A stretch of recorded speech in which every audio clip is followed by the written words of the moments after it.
You be sure just say just what the tape says. ஒளிநடாக்கள் சொல்லுவதையே சொல்ல நீங்கள் லட்சியமுள்ளவர்களாயிருங்கள். Don't say nothing else. See, because I don't say that of my own. It's him that says it. வேறொன்றையும் சொல்லாதீர்கள். புரிகின்றதா? காரணம், இதை நான் என் சுயமாய் சொல்லவில்லை. தேவன் தான் இதை கூறுகிறார். இரண்டு விதமான வேதாகம பாஷைகள் உண்டா?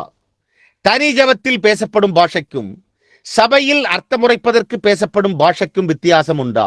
பெந்தேகொஸ்தே நாளில் பேசப்பட்ட பாஷை வெவ்வேறு ஜாதியினரால் புரிந்து கொள்ளப்பட்டது. ஆனால் 1 கொரிந்தியர் 14:2 அந்நிய பாஷை தேவனிடம் பேசப்படுகிறது, மனிதனிடம் அல்ல. 1 கொரிந்தியர் 13:1 அத்தகைய மனிதனை குறிப்பிடுகிறது. அது கொரிந்தியர் 13 என்று நான் யூகிக்கிறேன். என்ன? அத்தகைய மனிதனுக்கும் மற்ற தூதர்களுக்கும். ஓ ஆமாம், புரிகிறதா? பாருங்கள். இப்பொழுது சகோதரனே, நீங்கள் யாராயிருந்தாலும் நீங்களே உங்கள் கேள்விக்கு இங்கு பதில் சொல்லிவிட்டீர்கள். பார்த்தீர்களா? பாருங்கள். 2 வெவ்வேறு பாஷைகள் உண்டா? அநேக பாஷைகள் உண்டு. புரிகிறதா? வேதாகமத்தில் 2 விதமான பாஷைகள் உண்டா? பெந்தேகொஸ்தே நாளில் வானத்தின் கீழிருந்த வெவ்வேறு பாஷைக்காரர் அங்கு குழுமியிருந்தனர். பார்த்தீர்களா? சரி. தனி ஜெபத்தில் பேசப்படும் பாஷைக்கும் சபையில் அர்த்தம் உரைப்பதற்கு பேசப்படும் பாஷைக்கும் இடையே வித்தியாசம் உண்டா? ஆம். நீங்கள் இங்கே கேட்டுக்கொண்டிருந்ததை கொரிந்தியர் நிருபத்திலும் பவுல் இங்கே கூறியுள்ளான். அவன் தூதர் பாஷை உண்டு, மனுஷர் பாஷை உண்டு என்றான்.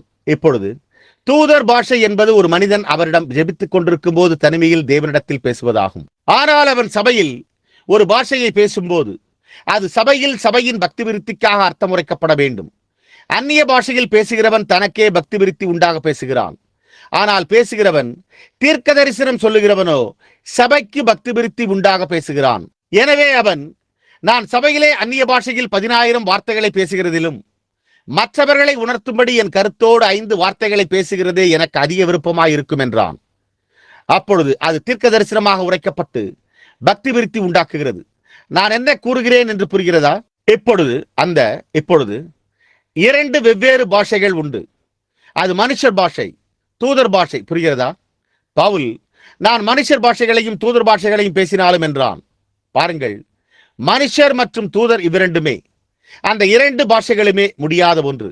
இப்பொழுது அங்குதான் பெந்தேகொஸ்தே ஜனங்கள் அந்நிய பாஷை பேசுதலே பரிசுத்த ஆவியை பெற்றதன் அடையாளம் என்று என்னிடம் கூறுகிறார்கள். அதில் ஒருவர், இப்பொழுது சகோதரன் பிரணாமே, நீங்கள் குழப்பமடைந்திருக்கிறீர்கள் என்றார். நான், பாருங்கள், நீங்கள் அப்போஸ்தலர் 2:4 அதை பெறுவீர்களானால் அப்பொழுது அவரவர்களுடைய ஜென்ம பாஷையில் நீங்கள் பேசுகிறதை அவர்கள் கேட்க வேண்டும் என்றேன். ஓ, அவர் கூறினார். மேலும், இல்லை, அவர் கூறினார். நான் நிச்சயமாக ஆமையா என்றேன். அவர், இப்பொழுது சகோதரன் பிரணாமே, நீங்கள் மிகவும் குழப்பமடைந்திருக்கிறீர்கள் என்றார். நீங்கள் எதை குறித்து பேசுகிறீர்கள் என்றார். தூதர் பாஷை என்று ஒன்று உண்டு.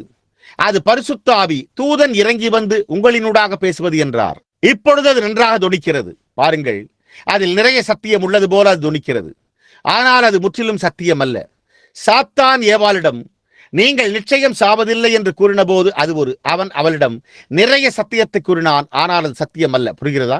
இப்பொழுது மனுஷர் மற்றும் தூதர் மற்றும் அவன் பேசிக்கொண்டிருந்த தூதன் என்றான். இப்பொழுது அது எப்படி வேத வாக்கியங்களுடன் ஒன்றாக சேர்ந்து இசைந்து போவதில்லை என்று நாம் பார்ப்போம். புரிகிறதா? இப்பொழுது அது ஒத்துப்போகாது என்னும் அர்த்தத்தில் தான் கூறுகிறேன். நான் வேத வாக்கியங்களுடன் சேர்ந்து இசைந்து போவதில்லை என்று கூறினதால் என்னை மன்னிக்கவும். நான் வேத வாக்கியங்களுடன் ஒத்துப்போதல் என்னும் அர்த்தத்தில் தான் இதை கூறுகிறேன். அல்லது பின்பற்றுதல், வேத வாக்கியங்களோடு ஒருங்கிணைதல் என்பது மிகச்சிறந்த வார்த்தையாகும்.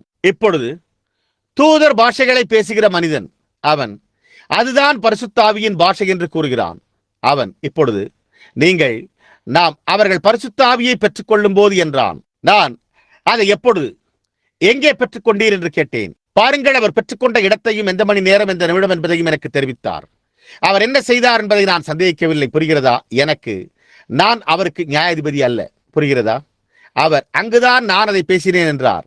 அவர் எந்த இடத்தில் பேசினார் என்பதை சரியாக அறிந்திருந்தார். மேலும் எனக்கு ஏதோ ஒன்று நிகழ்ந்தது என்றார். அதை நான் விசுவாசிக்கிறேன். புரிகிறதா?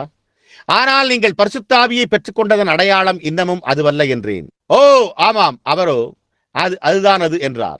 நான் இல்லை என்றேன். அவர், இப்பொழுது பாருங்கள் சகோதரனே, நான் உங்களிடம் ஒன்றை கூற விரும்புகிறேன் என்றார்.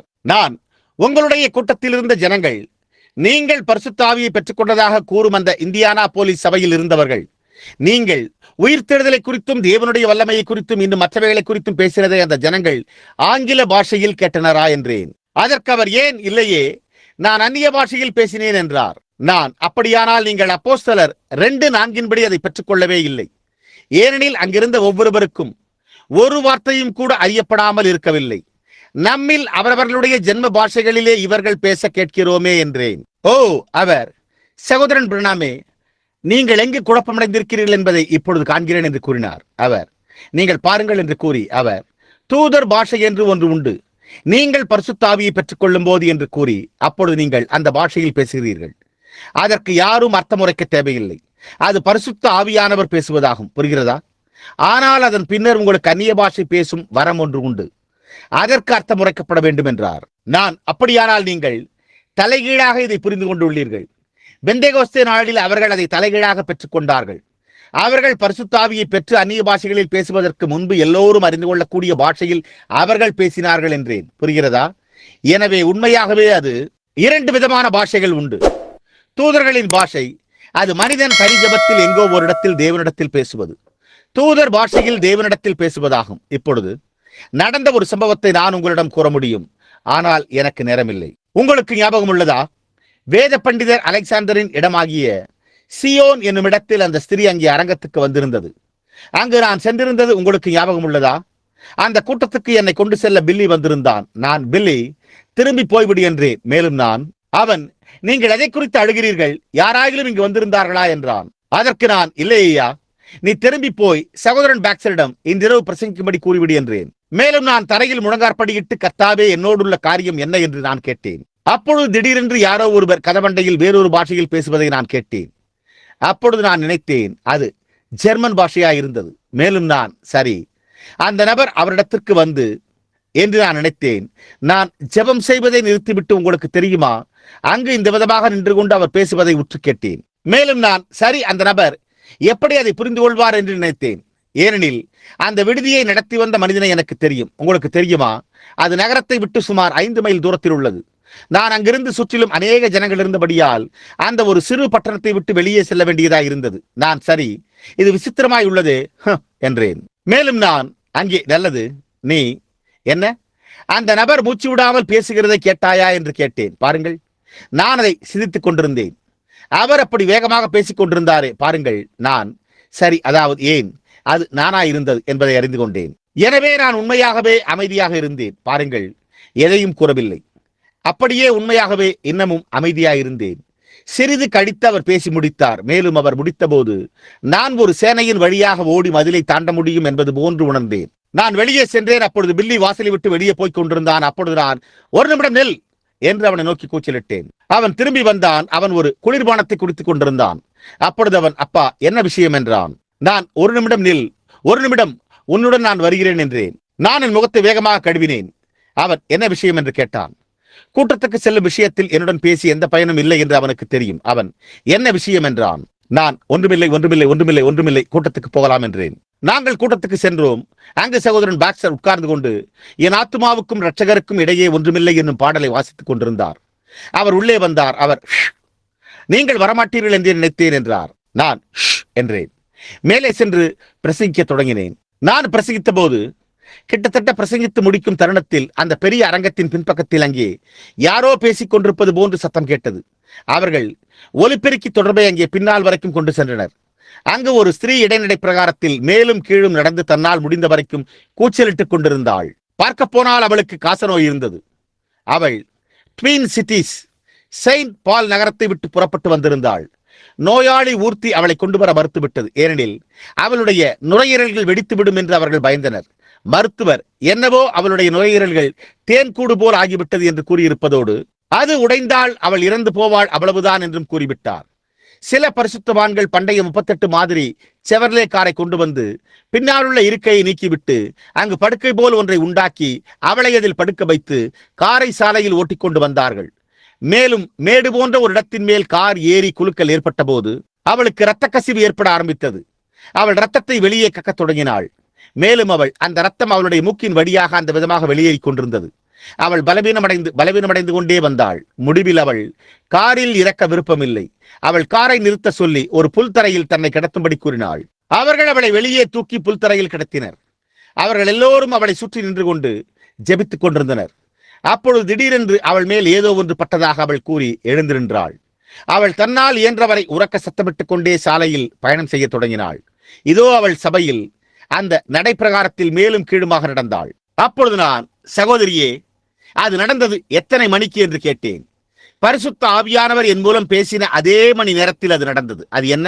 வரங்கள். அந்த வயோதிக ஆப்சம் ஜெபித்துக் கொள்ளப்படுவதற்காக வாசலில் வந்து படுத்துக் கொண்டிருந்ததை குறித்து என்ன? ஒன்றும் அறியாத அந்த மிருகம், அதற்கு ஒரு ஆத்துமா கூட கிடையாது. நன்மைக்கும் தீமைக்கும் வித்தியாசம் அறியாத ஒன்று. பாருங்கள், அதற்கு ஒரு ஆத்துமா கிடையாது. அதற்கு ஆவி உள்ளது, அதற்கு ஆத்துமா கிடையாது. அது என்னவா இருந்தது? பரிசுத்த ஆவியானவர் வேண்டுதல் செய்தல்.